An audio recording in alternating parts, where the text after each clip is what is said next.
दोस्तों animal movie पे बहुत सारे वीडियोस बन रहे हैं और सब लोग सिर्फ एनिमल पार्क पे ही बात कर रहे हैं, लेकिन आज हम इस वीडियो में 18 डिटेल्स के साथ साथ जो स्टार्ट में स्वस्तिक स्टील के 100th एनिवर्सरी पे रणविजय जो स्टोरी सुनाता है उस पे भी बात करेंगे। बहुत से सवाल है, इस स्टोरी की अहमियत क्या है, यही स्टोरी क्यों सुनने मिलती है हमें स्टार्ट में, इसका पूरी फिल्म से कनेक्शन क्या है और ये सुनाने वाला था कौन, रणविजय या अबरार का छोटा भाई अजीज। नमस्ते दोस्तों, स्वागत है आप सबका रील डिटेक्टिव में। मैं आपका अपना पर्सनल फिल्मी जासूस। ये फिल्म इतनी लेयर्ड है कि इस फिल्म पे अगर एक ही वीडियो बनेगा तो फिल्म जितना ही बड़ा वीडियो बन जाएगा। तो इस फिल्म पे हम पार्ट्स में वीडियो बनाएंगे। इस फर्स्ट पार्ट में हम सिर्फ 18 डिटेल्स देखेंगे जिनकी वजह से आपको इस फिल्म की राइटिंग, डायरेक्शन के साथ साथ सभी डिपार्टमेंट्स में कितनी बारीकी से काम हुआ है ये देखने मिलेगा। तो चलिए अब बिना टाइम वेस्ट किए आते हैं सीधे पॉइंट पे।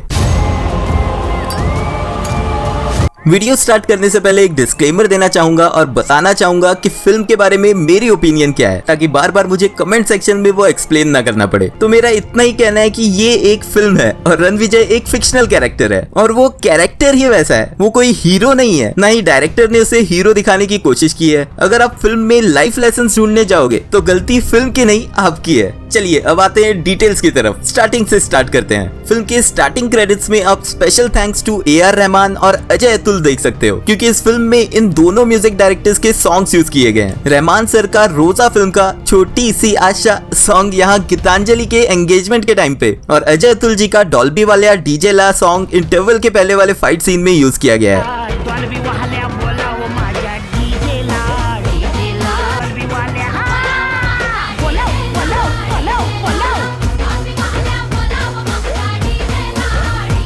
उसके बाद स्वस्तिक स्टील के 100th एनिवर्सरी के सीन में हम रणविजय जो अब 71 इयर्स का हो चुका है और उसके साथ उसके 10 भाइयों में से गिनना है तो पॉज करके गिन लो। तो 10 भाइयों में से यहाँ सिर्फ ये 1, ये 2, ये 3 मिला के हो गए 5, ये 6 और ये 2 मिला के टोटल 8 भाई दिखाई देते हैं। सिर्फ 2 भाई मिसिंग थे जिनको पोस्ट क्रेडिट सीन में अबरार का भाई अजीज मार देता है। यानी 2022 से 2056 यानी 34 सालों में सिर्फ वो 2 भाई ही मारे गए। अब सवाल ये आता है कि ये जो स्टोरी बता रहा है ये है कौन, रणविजय या अजीज? मैं एक्सप्लेन करने की कोशिश करूंगा। थोड़ा कंफ्यूजिंग है क्योंकि डायरेक्टर ने डाला ही इसलिए है कि लोग कंफ्यूज हो और कंफ्यूज होके अलग अलग थ्योरीज बनाए, इस पे डिस्कशन हो। तो मैं थोड़ा इसे सिंपल करने की कोशिश करता हूँ। जैसा कि मैंने पहले बताया कि 2022 में ही अजीज रणविजय के 10 में से 2 भाइयों को मार देता है और बाकी सभी 8 हमें 2056 में दिखाई दे रहे हैं। यानी उसके बाद एक भी भाई नहीं मारा गया है। क्या ऐसा हो सकता है कि इतने साल बीत गए और अजीज एक को भी नहीं मार पाया? लगता तो नहीं। यानी यहाँ कुछ टाइम के बाद ही अजीज मारा गया होगा, इसलिए वो किसी को मार नहीं पाया। यानी ये रणविजय है। तो स्कोर हुआ रणविजय 1 अजीज 0। लेकिन अगर एंड वाली फाइट में आप देखोगे तो अबरार भी सेम जेस्चर करता है। सो मे भी ऐसा भी हो सकता है कि ये जेस्चर उनका फैमिली जेस्चर हो। मजाक मजाक में ये लोग करते होंगे एक दूसरे को ऐसा। अब मजाक मजाक में ये लोग क्या क्या करते हैं देखा ना आपने, तो इससे ये बोल सकते हैं कि ये अजीज हो सकता है जो अपने भाई की तरह ही इशारे कर रहा है। यानी अब स्कोर हुआ रणविजय 1 अजीज 1। लेकिन अब बहुत लोग बोल रहे हैं कि बंदर वाली स्टोरी जिसका जिक्र रणविजय अपने पापा के 60th बर्थडे पे करता है, वो यहाँ अपनी बहन को पूछता है कि क्या इसे बंदर की कहानी पता है। और इतना सुन के लोग बोल रहे हैं कि अरे ये वही स्टोरी है जिसके बारे में रणविजय यहाँ स्टार्टिंग में भी बात कर रहा है, मतलब ये वाला रणविजय ही है। तो ठीक है, स्कोर हुआ रणविजय 2 अजीज 1।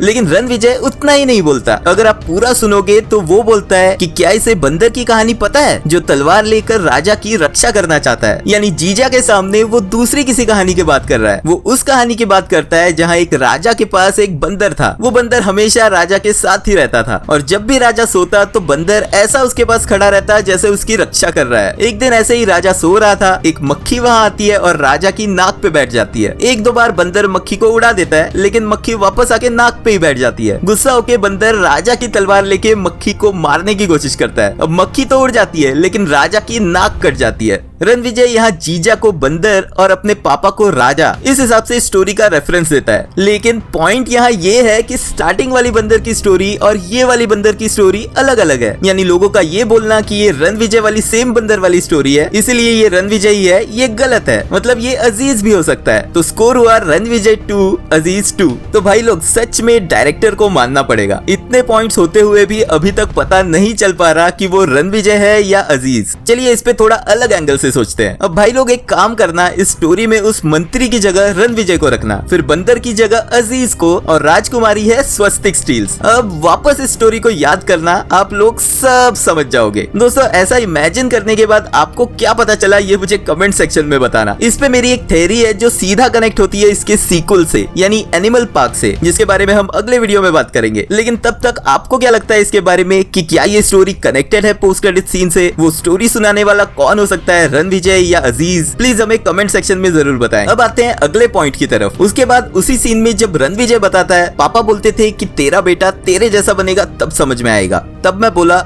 मैं आपके जैसा नहीं बना तो मेरा बेटा मेरे जैसा क्यों बनेगा? तब उसके भाई गर्दन नीचे करते हैं और रणविजय का टोन भी थोड़ा वरीड और इमोशनल हो जाता है। इससे ये इंडिकेट होता है कि तब वो अपने बेटे को लेके परेशान था, लेकिन आई थिंक वो गीतांजलि के साथ वाले बेटे के लिए नहीं, जोया वाले बेटे के लिए परेशान था। एक तो वो एनिमल पार्क में पैदा हुआ, वहीं पे पला बड़ा, एक एनिमल ही बन गया होगा, तो ये वाला डायलॉग मोस्ट प्रोबेबली उसके लिए ही था। उसके बाद फिल्म में बलबीर सिंह पे जब गोल्फ कोर्स पे हमला होता है, तब हमलावर जल्दी क्यों नहीं पकड़ा जाता? कभी सोचा है? अब आप बोलोगे कि रणविजय का जीजा वरुण उनसे मिला हुआ था, इसीलिए वो हमलावर नहीं पकड़ा गया होगा। वो तो रीजन है ही, लेकिन और एक अंदर का बंदा इस साजिश में शामिल था और उसे फिल्म में किसी ने नोटिस नहीं किया। वो और कोई नहीं, वो था बलबीर सिंह का ये वाला सिक्योरिटी इंचार्ज। कुछ चुनिंदा लोगों को छोड़ के किसी को बलबीर के बॉडी डबल के बारे में पता नहीं था, किसी भी बाहर के सिक्योरिटी गार्ड, यहाँ तक कि सिक्योरिटी इंचार्ज को भी नहीं। और हो सकता है कि वो रणविजय के जीजा का इन्फॉर्मर भी हो, और हो सकता है जिस रात बलबीर का बॉडी डबल कैलाश जी मारा गया, तब भी उसी ने ही रणविजय के जीजा को टिप दी होगी कि अभी बलबीर सिंह अकेला बाहर जा रहा है और यही चांस है उसे मारने का। जब कैलाश जी मारे जाते हैं तब ये सिक्योरिटी इंचार्ज अकेला ही उनके साथ होता है, और जब फायरिंग चालू होती है तब ये आराम से दरवाजा खोल के बाहर आके साइड में खड़ा हो जाता है। अब अगर ये इनसे मिला हुआ नहीं होता तो नो डाउट ये लोग उसे भी मार देते, लेकिन यहाँ वो आराम से साइड में खड़ा है, यानी वो इनके साथ डेफिनेटली मिला हुआ है, ये प्रूव होता है। फिर कैलाश जी के मरने के बाद ये बंदा फिल्म में कहीं पे भी नहीं दिखता। मे बी उस कांड के बाद उसे वहां से भगाया हो, या हो सकता है उसे रणविजय ने मार दिया हो। उसके बाद इस सीन में जब फ्रेडी भाव सबको ज्ञान देते हैं कि जब भी एक्शन स्टार्ट करोगे गोटी टाइट रखने का, टाइट अंडरवेयर पहनने का, टाइट अंडरवेयर नहीं पहना तो ढोल बन जाएगा ढोल। लेकिन रणविजय उसका अंडरवेयर लेके जाता है और तभी उसके सामने अचानक से एक दूसरी गैंग का बंदा आता है और फ्रेडी उसे गोली मारता तो है, लेकिन अगर आप नोटिस करोगे तो वो वही इंस्ट्रक्शंस फॉलो करते हुए दिखता है जहां वो टाइट, एकदम टाइट पकड़ता है। उसके बाद इंटरवल के पहले वाले होटल फाइट सीन में जब असरार होटल में एंटर करता है तभी रणविजय को बुलाता है, मेरे भाई कहाँ है तू? तब लगा था कि वो नाम नहीं पता इसीलिए ऐसे बोलता है, but he really mean it. उसका भाई ही तो था रणविजय। दोस्तों फिल्म 3 घंटे 20 मिनट की है और अभी 1.5 घंटे का भी ब्रेकडाउन नहीं हुआ है, लेकिन आज यहीं पे रुकते हैं, नहीं तो वीडियो लंबा हो जाएगा। नेक्स्ट वीडियो में उस स्टार्ट वाली स्टोरी का पोस्ट क्रेडिट सीन से कनेक्शन देखेंगे। आई होप ये वीडियो आपने एंजॉय किया होगा। अगर हाँ तो please like and share the video and subscribe to our channel. Thank you और मिलते हैं नेक्स्ट वीडियो में।